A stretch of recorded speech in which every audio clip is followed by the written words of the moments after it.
Hello, I'm Carrie Gard, and welcome back to the show. Back on track here, Thursday at 4 o'clock my time and 11 Eastern. If you are with us today, comment away. We want to know that you're here and where you're calling in from, and all the questions and all the land that you're going to have for JD Miller. It's going to be great. Before we dive on in a little bit about JD's been on the show before, so if this is a repeat for you, sorry, not sorry. He's too good to not give all the deets about. Thanks for having me back, Carrie. I always love talking with you and learn so much about marketing and have such interesting conversations whenever we talk. So good. And I learned so much from you, and we're going to get into that in 1 second. A little bit about JD. He is served as CRO, CIO, and regional CEO, and led teams across mergers, integrations, and PE-backed transformations. And he's known for creating one of the most effective frameworks in modern GTM SMarketing, the unified revenue motion that breaks down silos and brings people together around one clear goal. We're going to dive into how to actually align sales and marketing, the realities of scaling inside private equity, what leaders get wrong about culture during rapid growth, and why humanity has to sit at the center of every GTM team. Oh, this is going to be good. It's going to be good. JD, you just launched your second book? We're just finishing the second book. You're just finishing the second book. Yep. So the first book, the CRO's Guide to Winning in Private Equity, has been out for about a year, and the publisher actually just signed me for the next book, which is the AI Handbook for Sales and Marketing Professionals. So that'll be out in the first half of 2026. So exciting. What did you do? Did you just get the bug? Like you had the first book, so you need to keep going now? I heard that's a thing. Well, that's definitely part of it. But I really agree. I realized as a sales and marketing professional myself, we're at this moment of transformation where everyone is talking about AI. I don't think we know exactly what it's going to be like, but I'm confident that in 3 or 4 years, organizations that haven't included AI in their sales and marketing motions are going to be left in the dust. And so for my own education, I said, what better way than to write a book about it? So I've been doing a ton of research. I've explored over 180 different AI companies that say they have solutions for sales and marketing. And the book is helping people cut through the clutter on, what's going to work, what's not going to work, and things to watch out for. Oh, man. I mean, I keep hearing in the LinkedIn grapevine, the echo chamber that I've trapped myself in, that there's this conversation happening, and I'd love your hot take on it in regards to whether AI is going to basically swallow up most of our jobs. And if they do, what jobs are those going to be? I'm of the sense that I don't think it's going to make any jobs necessarily go away. I think it's just going to make the current jobs smarter, faster, work better. And so we'll need less of them, but I don't think it's going to replace any one thing. What's your POV on that? Well, of course, I have a PhD in communication. And so the communication scholar in me says all of the jobs about what it means to be actually a human are not going to be automated away by AI. The thing that's really important for us to remember about AI is it's just a pattern recognition tool. And so although sometimes it feels like you're talking to a real person, it's just doing kind of call and response. It's learned that if I say please, it says thank you. It's learned that if I say I'm having a bad day, it should say, I'm sorry, I hope you feel better tomorrow. But it really doesn't understand the context. And so those native human things like empathy, trust building, all that interpersonal communication that sales and marketers do all the time, I don't think AI can replace. I also think this discussion about replacing jobs reminds me a lot about the dot-com boom. I started selling in the late 90s, and everyone back then was talking about this new thing called the internet. And oh my gosh, the web is going to put us out of business or completely change the way things work. And people were worried about losing their jobs to websites. And some of that happened. I had a big customer who was an airline who used to, to order plane tickets, you had to dial 1-800, that airline, and someone on the other end would help you pick your seat. We replaced a lot of that work with websites, But at the same time, the internet boom meant that more people started traveling than ever before. And so all of those customer service agents, maybe aren't helping you buy a plane ticket anymore, but they have 3 times as many passengers. They all have some sort of customer service work to do. And so, I think with AI, something's going to change. I don't think we know what it's going to be yet. I think probably 95, just like the dot-com boom, I think 95% of the things that we say are going to happen aren't, but the 2 or 3 that stick, we're going to look back on and say, how did we ever survive without, this particular thing going on in our businesses? So I can't wait to see what it's going to be. Yeah, I totally agree. I have to say, like, I've already feel a little bit of that, of how did I ever not have this thing? But I don't think it's replacing anything that I was doing before. I think it's giving me capability to do things I haven't been able to do previously. So yeah, I think it is going to be an interesting few years as sort of everything shakes out. I do agree that if you haven't looked into integrating AI into your organization, and gotten people used to it and comfortable with it, that there is going to be, you are going to be left behind, essentially. I agree with you there. That I agree with. And I think just like the internet, it's a new skill set we're all going to have to get good at. I work now as an operating advisor in private equity, and we just had, 35 of our CMOs come together to talk about what AI means for them. And, one of the core changes is all about how do you attract leads. So it used to be, we get really good at SEO, and we wrote really great websites that had the right keywords that would get, Google to pay attention. Now, all of a sudden, people are doing Google searches, but it's an AI result that's saying, here's the best product in the market. And so as marketers now, there's a whole nother skill set we need to learn about, not just what do we do on our website, but how do we really curate a presence that the AI bot is going to consume so that we're the thing that AI starts recommending as the best product or the category leader, which is a whole different kind of skill set that, I think professionals will need to master. It is and it isn't. So from an SEO perspective, it's actually the AI, the way that SEO has shifted in the last 5 to 10 years with how Google has been doing its algorithm anyway, has shifted how we do SEO, which is actually lending itself to the way that the LLMs absorb information. So as long as you're sticking to the fundamentals of how you do SEO, that shouldn't be an issue. You should be showing up. However, I will say the skill set that's going to become more important if you're not already leaning into it is the mentions, the PR piece. We always believed in PR from a link building perspective. We were never about buying links. We're still not. Don't do that. Bad juju. But in terms, it's not so much more, it can help with link building for sure, but there's not as much emphasis on that. What the emphasis is on now is how often you're being mentioned across the whole of the internet, right? And so that's why Reddit helps. That's why LinkedIn helps. That's why Yelp and all these other channels help in regards to your social footprint. And then the PR aspect of that, of the better the website, in terms of its trust, the better chance you have of being mentioned. So Rand Fishkin talks about all of this stuff with his new tool of SparkToro, and has educated us till the cows come home in regard to this. But I would say that is SEO fundamentals need to stick around, and you need to do SEO by the book. And the new skill set to what you're talking about that I do think we need to start thinking about leaning into and working with social media experts and PR experts is, okay, now how do we expand that SEO presence for the LLMs through that digital footprint elsewhere is where it's going to get fun.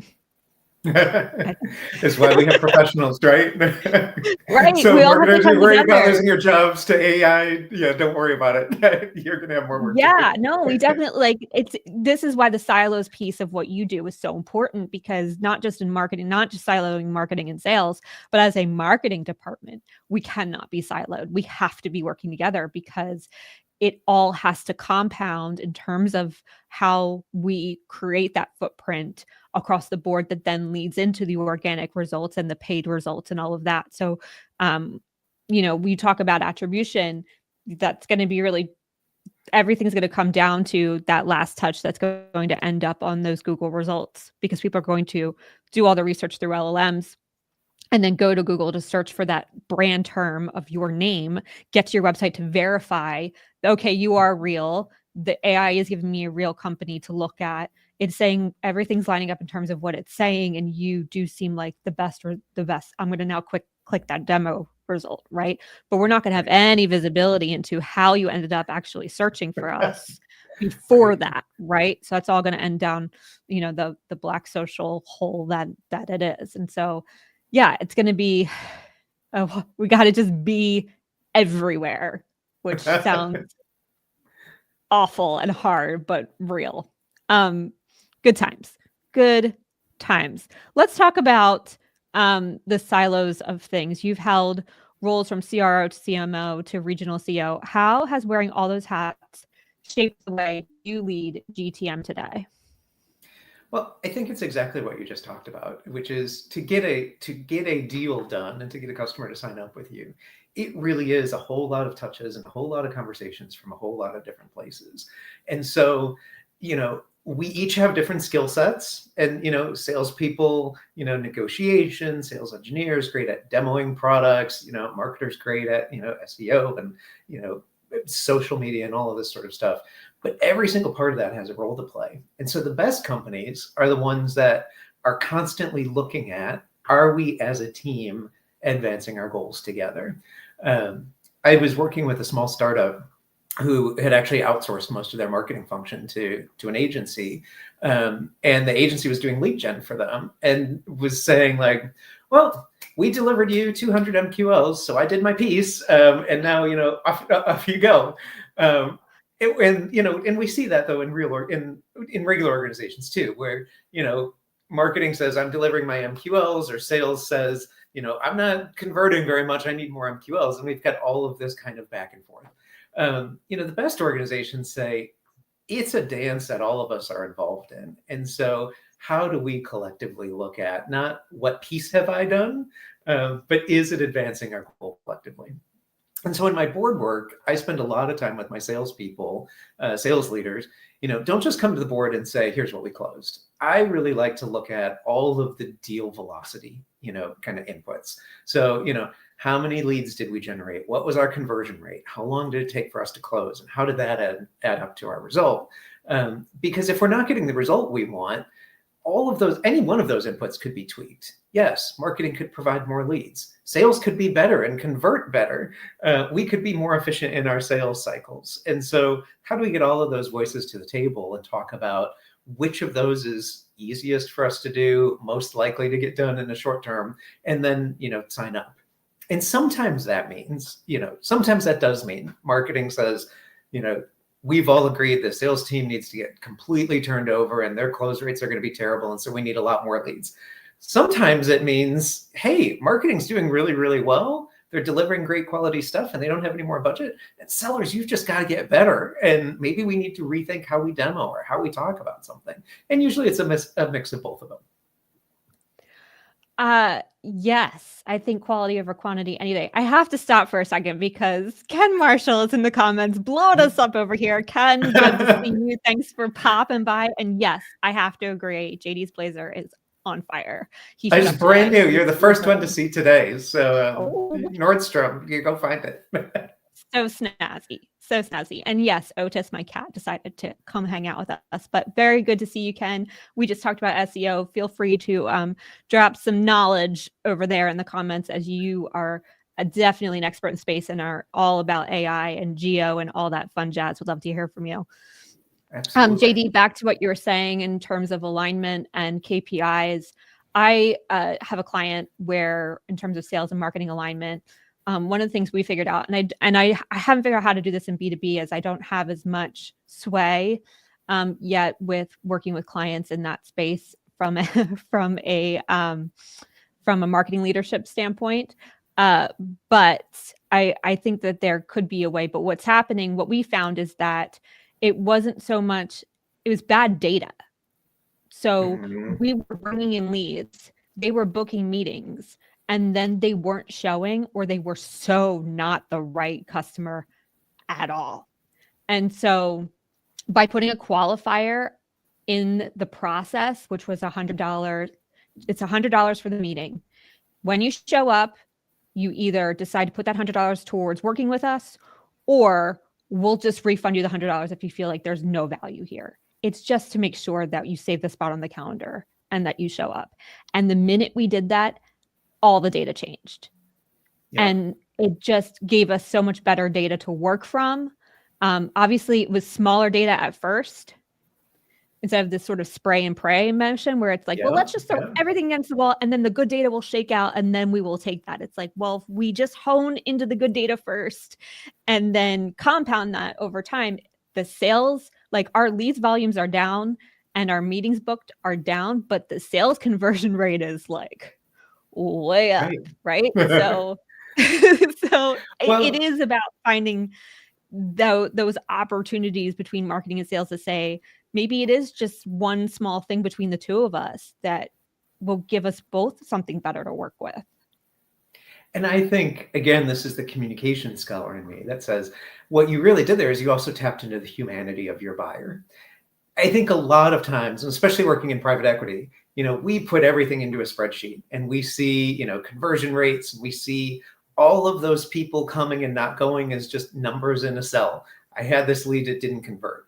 At the end of the day, that number in that cell is actually a real live human being who has their own motivations and their thoughts and their experiences and all of that kind of stuff. And so, they show up or not based on, I got to go walk my dog or my kids in the house or whatever the thing is. And so you figured out like, what's the human motivator that I can help make happen? And maybe it's $100. Maybe it's just, a salesperson sending them a note 24 hours ahead of time saying, I'm really looking forward to talking to you and I'm really counting on you being there. And that's sort of social pressure thing. There's lots of ways to make it happen. But it happens when we see the customer as a person. And I think that's true across the sales and marketing, journey is, what's the social content that's going to grasp your attention? It's touching something human about you. What's the thing that's going to get this deal moving forward? Yes, it's ROI for your business, but often it's also some personal connection that, I'm going to get promoted because I was the person who came in and brought this product that, generated this results. So it's why I always talk about, I lead at the intersection of business, technology, and humanity, because those are all the pieces in the pie that make something happen. Yes, people first. We are all people. And if we work together as people, we will all get there as together. What's one leadership lesson you learned the hard way and now rely on daily? I do think it is about this idea of humanity. Early in my career, I was very hard charging and I wanted us to get great results and I led teams, really aggressively. And it wasn't until later in life, because I was a manager when I was in my early 30s. And it wasn't until later in life that suddenly I realized when people are talking about, like, I have kids, I never had kids. I didn't know what that meant, getting that bigger context of, Ken is just really blowing up these. I know he is. Getting that context of, yes, work is part of our life and, what else is going on in life. Once I started to get that other side of my employees, I became a much better leader of them because I was able to meet them where they're at and motivate them in the ways that were interesting to them to drive the business forward. There is a big difference when you really understand people's motivators. I actually just had this conversation with the same client I was talking about his wonderful sales guy. And what we found in his sort of intrinsic way of selling is his motivator is like closing deals left, right, and center, but he doesn't have to make it up. Right. So if he's got people sitting in front of him that he's got to get really creative with to try and close the deal, that drains the energy out of him. Where if he's got the right people coming to him for the thing that they need and he can show up and meet them where they are and have that human interaction instead of trying to like square peg round hole this thing, he can close all day long. So like things have been so good lately because it's been that for him. And so I love that, and I love that my founder, my client knows that about his sales guy, and that really does make a difference in how you show up for each other and how you can say, like, it makes me want to work harder in finding the right people more often than being like, we'll just figure it out, right? Like I'm putting people in front of you, they need something, like just close the deal, right? So it's those, I hate calling them soft skills. We need a new term for that, because it's really, really not soft. It's actually the hardest stuff on planet Earth, of like leading with vulnerability and understanding how people and what's important to them. It's so hard to do. But I also think it is, it's a mindset of abundance instead of scarcity. And we see this in so many contexts, not just sales. We see this in how we interact in our communities too. But, regardless of where you are as a seller, if against your quota, if you can approach your territory and think, I have this solution that meets a really important need that people out there have, I can go to every call and be really confident. Like, I know about you, I know about the problems you have, and I'm going to solve this. If I go to every customer saying, oh, I'm way behind my quota and I'm so desperate for you to just buy anything because I need to pay that bill, it shows up in a way, and it shows up in a way that your prospect doesn't really, it doesn't resonate with them. And so you may be talking to the same person, but it's all about mindset. And am I solving your problem, or am I desperate for you to solve my problem? Can get you to a different outcome. That's a clip right there. Austin, take note. Take note. Emotional intelligence. Thank you, Ken. Yes. Emotional intelligence, much better way of saying it. It is something that it's such a hard skill to learn, but man, when you get it down, it makes such a difference. And having an abundance mindset is definitely part of that skill set, for sure. Thank you both. I appreciate you. You're known for building SMarketing cultures. What does true alignment look like versus pretend alignment? True alignment really means, regardless of your reporting structure. And I've been in organizations where sales and marketing report to me as the CRO. I've been in organizations where marketing reports to a CMO and sales reports to me, and we're, peers. Regardless of who you report to, a real aligned SMarketing organization has this opinion that we're all in this together, and we're going to have daily discussions about what are we doing, what's working, what's not, and how do I adjust my piece to help the greater good. Now, to get there, you have to have really done a good job of aligning incentives and compensation and all of that stuff. So you really can't incentivize the marketer on how many MQLs did I throw over the wall, or the SDR on, how quick did I answer the phone. You really have to align everyone's compensation around the end goal of, closed revenue and all the inputs to that. And if we get that set up, then we can get rid of all of the fights about, well, I did my piece and you're not doing yours and blah, blah, blah. And you can shift the conversation into really just collectively team, what do we need to do to be better today than we were yesterday? And what can we do better tomorrow? It's easier said than done, because again, we're people in these chairs. But it's really being, authentic, transparent, having data we all agree about to measure the progress of the business, and then having really transparent conversations about, what we do to change the piece of data we see on the page. Something Ken mentioned earlier in regards to alignment is he mentioned it was really important that it come from the top, and you get leadership sort of bought in first. The good thing is you already have the seat at the table, but how do you sort of work with the other branches of, whether you got a CMO there, if you're the CRO and you got a CMO and you got finance and you got the CEO, how do you work to sort of bring all of the leadership teams together? I imagine it has to happen first to then be able to bring it into the organization and align the individuals who are actually pulling the levers. Yeah. I mean, this is again where that interpersonal EQ is so important. And it starts with being vulnerable. I've been fortunate. My career has been private equity backed companies. Often here's the new CRO to come in and, carry us through to, hopefully selling the business in a couple of years. And I always say new heads of sales aren't hired because things are going really, really well. We only have an 18-month tenure in general, and then people are looking for new heads of sales. I've survived that a lot. But I think the reason why is I've been able to come into a business and say, you hired me because things weren't going well. I'm not going to be able to change this overnight. And so I need to be really vulnerable and say, let's all talk about what are our strengths, what are our weaknesses, what do we want to change, and how can we align on, the processes. So am I going to turn over all the sales team? here's how many months that's going to take. Are we going to completely rebrand the company or have a different way we demo or, a new marketing message or whatever it is? How long is that going to take? When you launch the new product, when is that going to happen? And so, I like to pull that into what I call like a one-page plan. And there's a template for this in my book. That we all line up, and it's a single page that, January, February, March, April, May, and then it's got all of the different kind of, bets we're making, new product sales, upsell the install base, et cetera, et cetera, et cetera.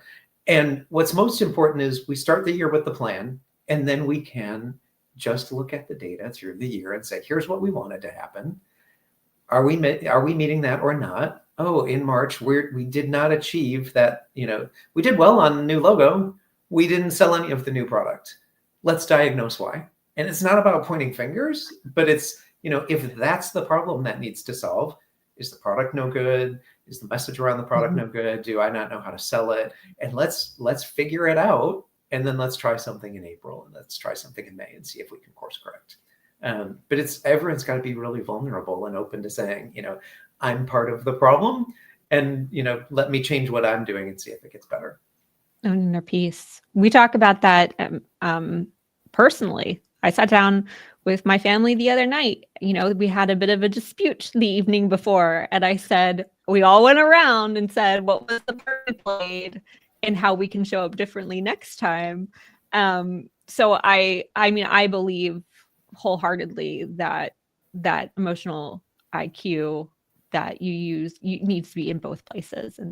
And so I love that you're sort of breeding that through the company of giving people and empowering people to feel like they, of what they can control, they have an opportunity to help, move the organization forward within that. So yes to that.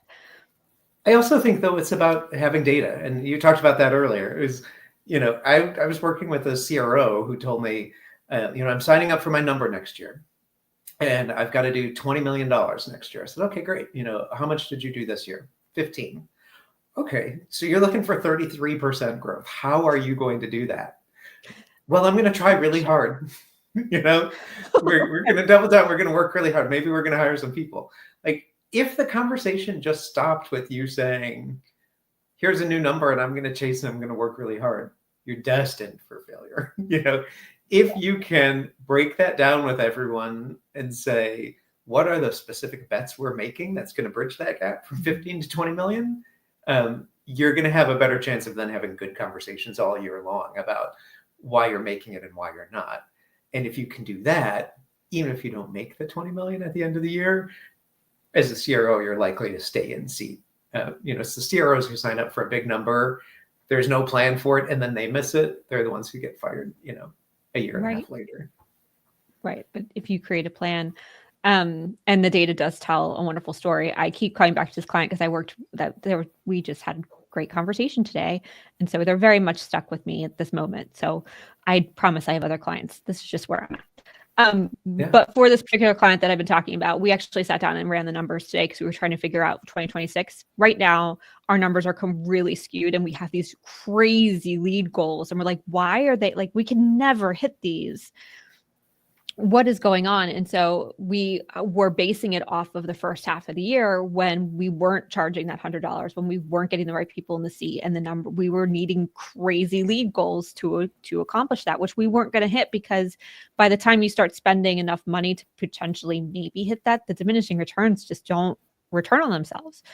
That's so right. We actually then just looked at, okay, well, the last 4 or 5 months have been really good because we started charging that $100. So let's just use that and base off the next, and forecast next year on that. And it turns out that they're actually going to easily have 15% growth just by keeping the train on the tracks as we have been for the last 4 or 5 months, because we changed all of these things in the first half of the year that had just broken even.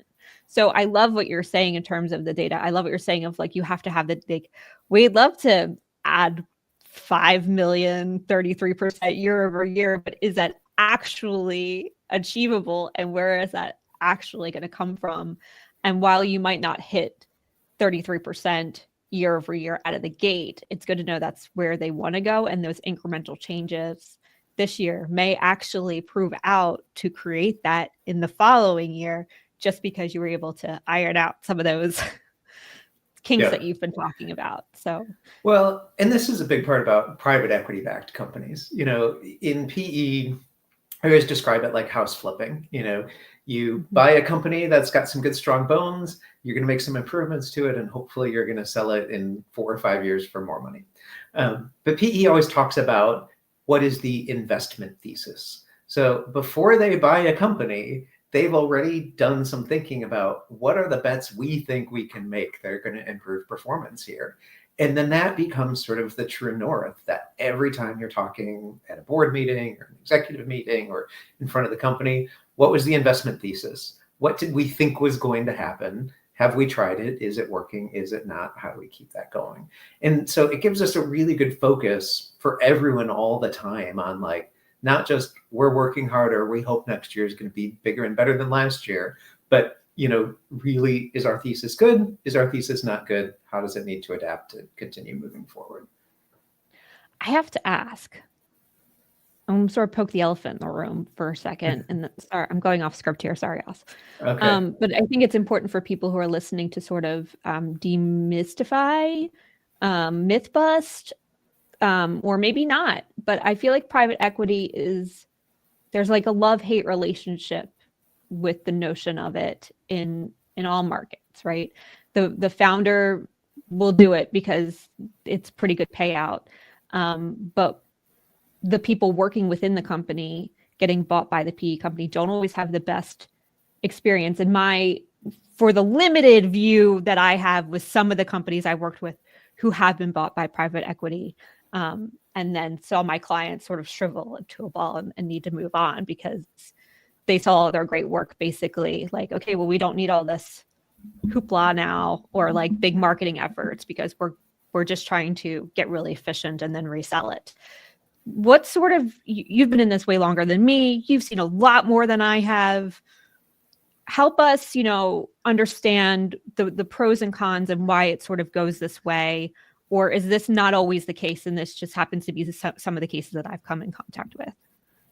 Yeah, I appreciate you asking that because this is, again, about recognizing that companies are people and there's humanity behind that. I think when those problems happen after a PE firm has bought a company, it's because there has not been alignment on what's the vision for the future.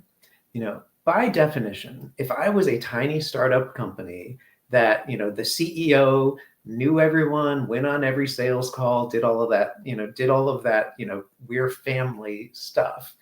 If they have sold to PE, they're doing it because they want to be bigger than that. And they want to be bigger than what they can personally scale at.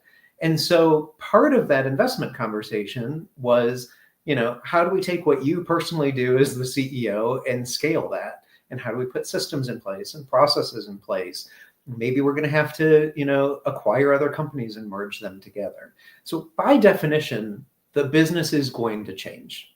And I think the problem that happens is a lot of times, people's companies get sold to private equity and they don't have the conversation with their employees about it is going to change. And so then all of a sudden, when you start seeing, new executives joining, or why did we buy this new product, or why did we, end this product line? There hasn't been the discussion about that. And people are just like, well, this is not what it used to be like. And we've lost the family feeling we used to have, or, whatever it used to be that you missed out on.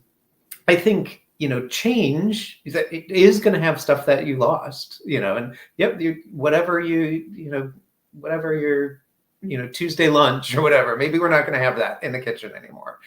Hopefully something new and exciting is there too, that is available from the bigger company stuff.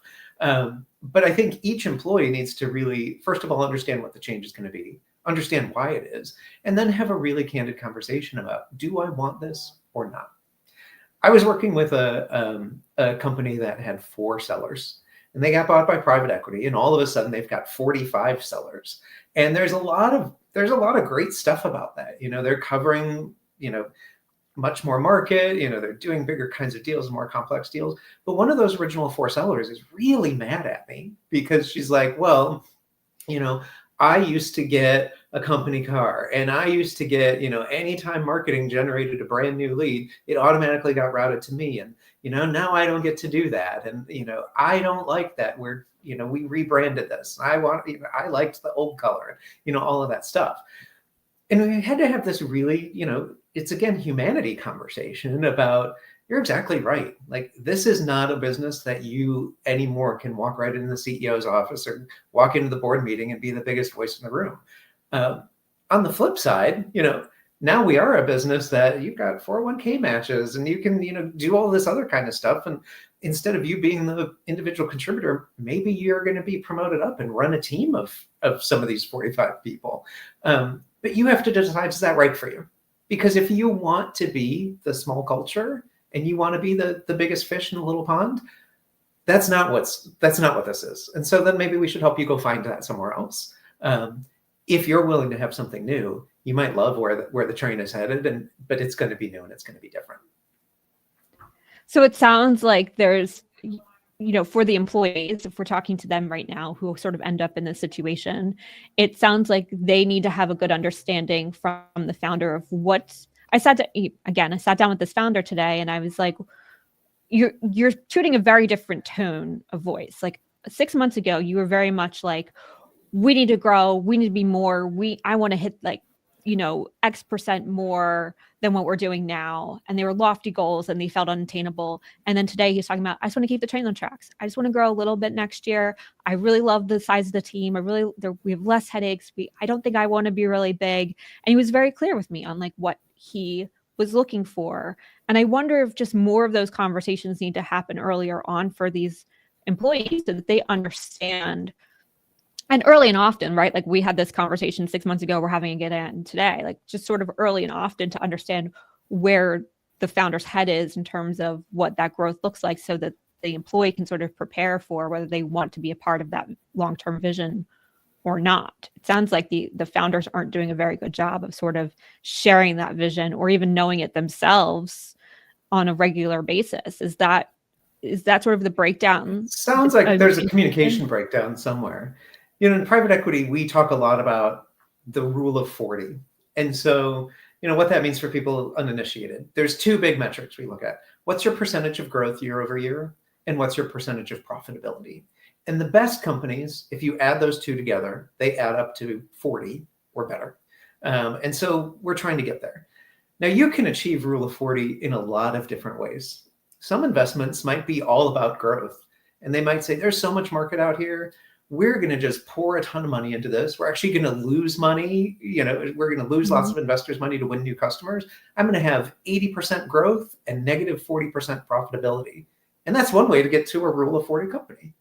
Another way is to say, we're going to have 0% growth. We're just going to keep our same customers, but we're going to really cut the costs so that it's all, it's 40% profitable.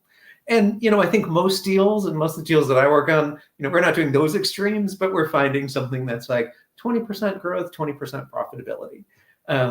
It's really important if you're owned by private equity to understand what is the calculus you're looking for, because otherwise it's very easy to sit in a seat and say, I'm a seller and why aren't we just like spending more money on marketing this year? Oh, because we're really not trying to emphasize growth as much as we are, cost cutting.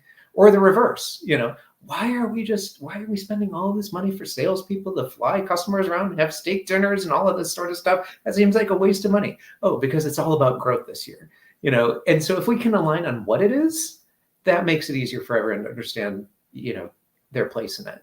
And then, as you also said, the market changes. So, I work with a lot of education tech companies right now in our investment portfolio.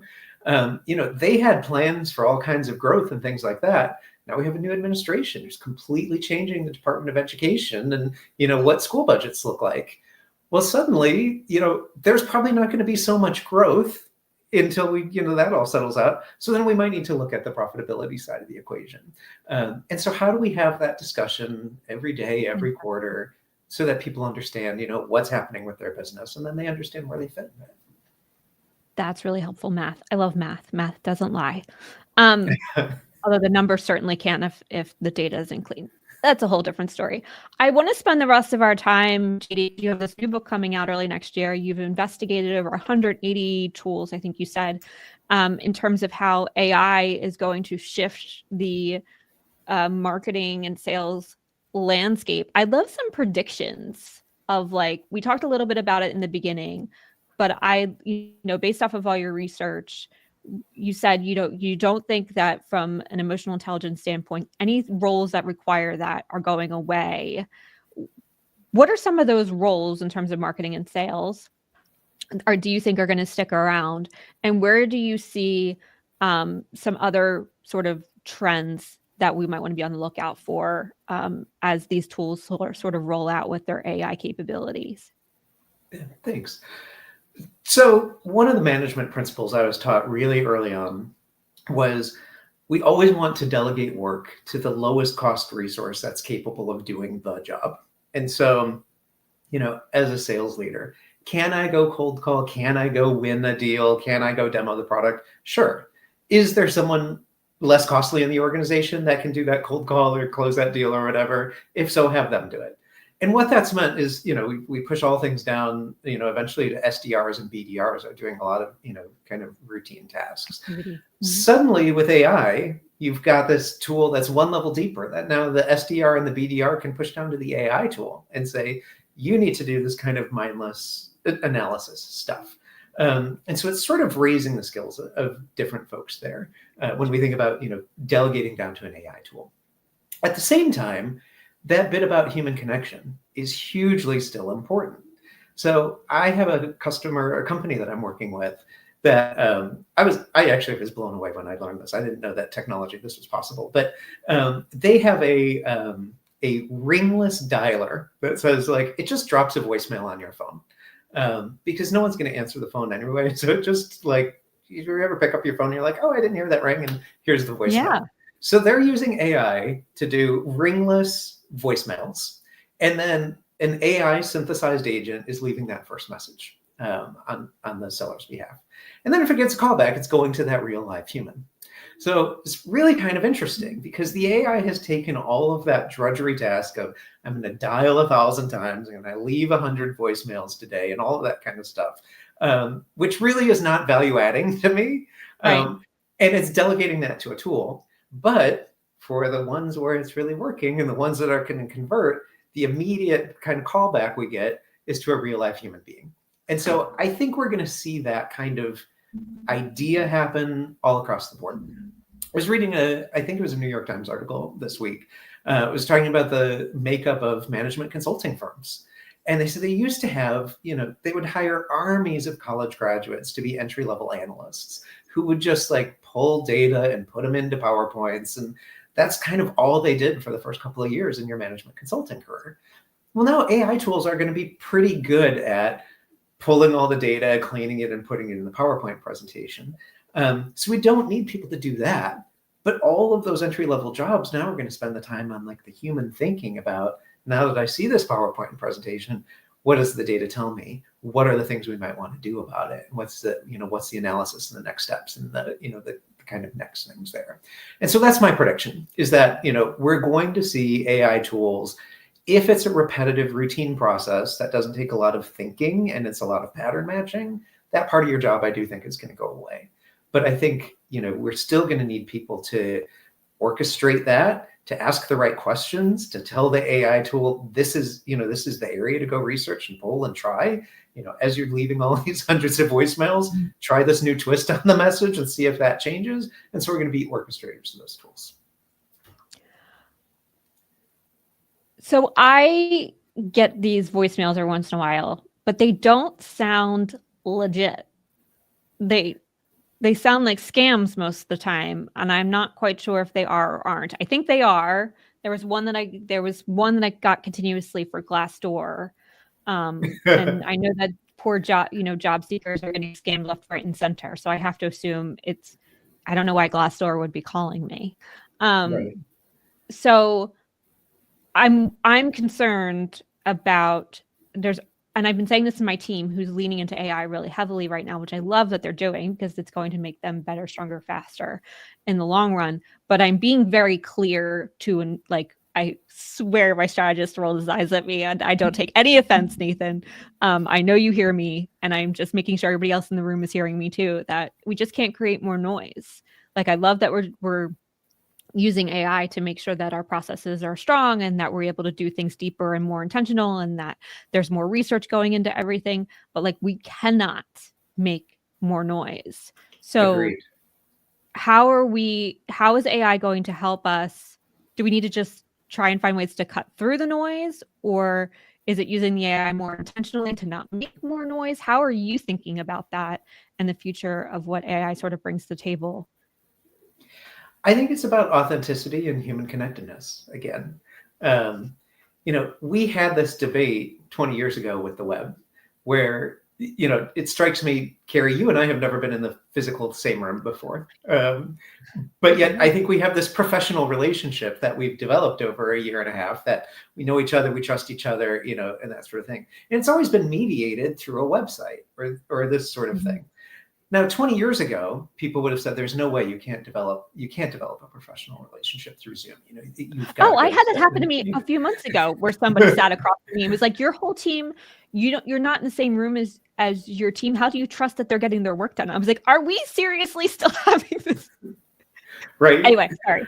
But I think that's where AI is going to be too. Like, I don't know exactly how AI is going to be part of our relationship 5 years from now, but I know it's going to be there. I suspect some of it is going to be AI is going to help me do the things that I do uniquely well as a human, research, understanding people. I got really irritated with a BDR sent me an email today that said, "Dear JD Miller," and it was, the capitalization of my name was all wrong, blah, blah, blah. "I noticed that you work for Rothschild and Company, and it occurred to me that maybe you want to buy this, whatever he was pitching." And I was like, that was not personalization, right? You can find out a lot about me online. My world is pretty open. Go do research, go learn about me, what I think, what does my book think, blah, blah, blah, and come back to me with a pitch that says, here's what I know about you, and here's why I think my solution is going to fit for you. And I think AI is going to be really helpful at that, in 2 or 3 minutes, I can get a really deep dossier on anyone that I'm going to talk to, and understand their professional career and maybe their cat's name and, all of this sort of stuff. And then that can be seeds for me to show up really authentically with you and develop a true interpersonal connection based on all that I know about. So that's my prediction. Yes, I think that if we can use it really intentionally, to, like I said, make us better, stronger, faster, that makes a ton of sense. But if we're trying to use it to cut corners, we're going to be in big trouble. I saw an ad a few months ago. I did a LinkedIn post about it. If you read the diatribe, thank you, but also I'm sorry. But it was this beautiful photograph of a broken, it was a broken lens. So where they took a DSLR lens and destroyed it for this ad. And I was like, you are barking up the wrong tree, and you've just alienated like 90% of your audience. If you're talking about creating videos through AI, and you're talking to people who don't know how to do videography, you have a problem with your marketing, because it's people who understand videography, who use those lenses, who are going to use your tool to make their jobs a little bit easier and be able to do their jobs a bit smarter. But now you just alienated them. So congrats and hats off to you. But I think that's what AI tools are for. They're not for the people who don't know how to do the thing. They're for the people who do know how to do the thing, but want to do it that much. I use it for coding. So I code websites, and my husband gave me a really awesome toolkit to use for creating websites. Now, thanks to AI, I can do things like automations and just make them so much smoother and nicer, because I didn't know how to write that JavaScript before, but I got help and now I can. So I think I totally agree with you, JD. If we can get AI in the right hands of folks to help them do their existing jobs better and not let people rely on it because they don't know how to do the job, we're going to be in a much better spot. I'm a little concerned. I don't know if you are, but I'm a little worried about like the quote unquote dead internet theory. Have you heard That of it's this? just going to be all AI talking to AI in echo chambers. So actually, I'm getting ready to do a TED Talk about this in April, it's pretty exciting. But one of the stories that I'm talking a lot or thinking a lot about is this recent Cracker Barrel controversy. That 6 months ago, Cracker Barrel changed their logo, and then there was all of this internet uproar and all of this conversation. And 3 days later, someone lost their job, and Cracker Barrel changed their logo back. Well, it turns out that like 40% of the conversation about how terrible that logo was that, convinced them to go back was just AI bots talking to their other AI bots. So it was all of this like manufactured uproar. And, I think this is where we have to become much better consumers of digital content online and really find the human at the back of it. Because that happens all over the place. There's a famous book on Amazon. It's called Putting My Foot Down. Gentleman took a picture of his foot. He put it on Amazon, and he's like, I know how to trick the algorithm. I'm going to get 3 friends of mine to buy the book at the right time that the algorithm's looking. And all of a sudden, Amazon, slapped a bestseller thing on it. And he sold 3 copies of the book. In my personal life, I have this rooftop garden that one afternoon I put like a fake parody website up about, my Chicago restaurant, the Chicago Bell Garden. And all of a sudden, people are sending me samples of like kimchi and cookies and vegan meat and all of this stuff because, the algorithm has told them that I run this, fantastic, restaurant online. So I do think we have to be careful about, if you have only experienced online, it doesn't have that human authenticity. So, before you go send me $100 worth of meat, maybe you should come eat at my restaurant and see if there's a real person there, right? Before you totally change your marketing, logo based on just what you read online, maybe you still need to convene a focus group of real people sit in the room and tell you, or sit in one of your own stores and see. So I think that's going to be the trick for us is, dead internet, all of that is really going to be how do we find the authentic voice and the true human voice there and use that as our North Star all the time. It's really tricky. I'm finding it really hard because even myself, like I'm just a very verbose person, as you all have come to learn and maybe love. And so like on LinkedIn, I write these really long posts because I just want all this like I want people to know where I'm coming from, of where this context is happening and what it means. But I know the algorithms don't like those long posts. So I write the whole thing and then I go to Gemini and I say, write this post of how you think what it's going to do. They give me a 9 out of 10. Here's 3 things you can fix. And it's always to make it shorter, which I then have them help me do. And then I'm just like, I feel like it's lost me because it's not as much context as it was before, but maybe people don't care. And so it's like this mental back and forth I sort of have of, how much of me can I show up with, but also to get seen and, with visibility being important, like how much do I need to sort of water myself down to get that visibility and have AI help me do that. So even myself, I find struggling with the authenticity side of it because I get caught up in wanting to perform well in the algorithms. And yeah, it's a tough world out there. In terms of your book that you have coming out in January, which we're all now on the edge of our seats for per this conversation, is there anything else sort of that you could leave us with of what you found that was just sort of this no way, aha thing that everybody should know about now? Well, I think, I think there are a lot of interesting examples that, we need to keep learning. And, the thing that's really impressive today is going to be such old hat and standard. And 3 months from now, it's going to feel like very outdated. But I do think a core principle that we always need to be thinking about is 1, where's the human authenticity? And 2, just because we can doesn't mean we should. And so, there's a section of the book I'm looking at AI tools for territory creation. And on the one hand, it's really awesome to say, run through all the data and find all the buying signals and, create territories for my sellers that, are give everyone a fair shot and they're all going to make their number and all that. So that's really cool. But, the tools and some of the vendors that push the tools are like, we can take this to its, the natural endpoint of this is I can change your territory every day and keep rebalancing accounts, to give you things. And exactly, like we've lost the humanity in that of like, no seller is going to want to work in that environment.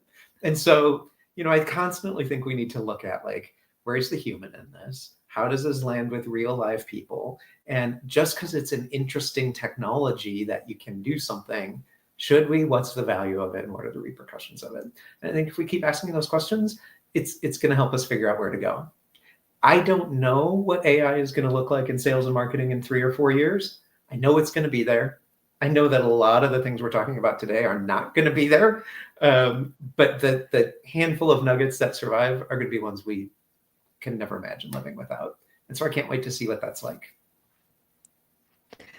Me neither, but also I don't want time to go that fast because my kids are growing up way too quickly and I need time to slow down. But I am also looking forward to where all of this shakes out, considering it is very much like the .com boom that happened so long ago. That feels like a blip on the radar. I am so grateful for this conversation, JD. I'm looking forward to your book. We will share it when it comes out for sure.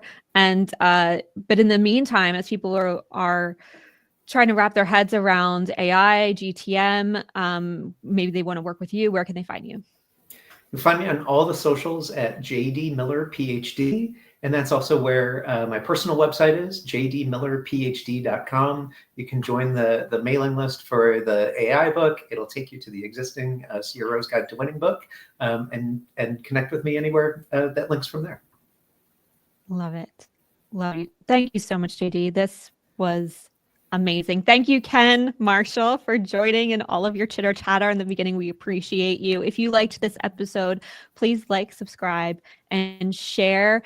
Follow the Back on Track channel on LinkedIn or YouTube, wherever you get your podcasts. And we will see you. We will see you next week. Looking forward to it. See you then. Bye.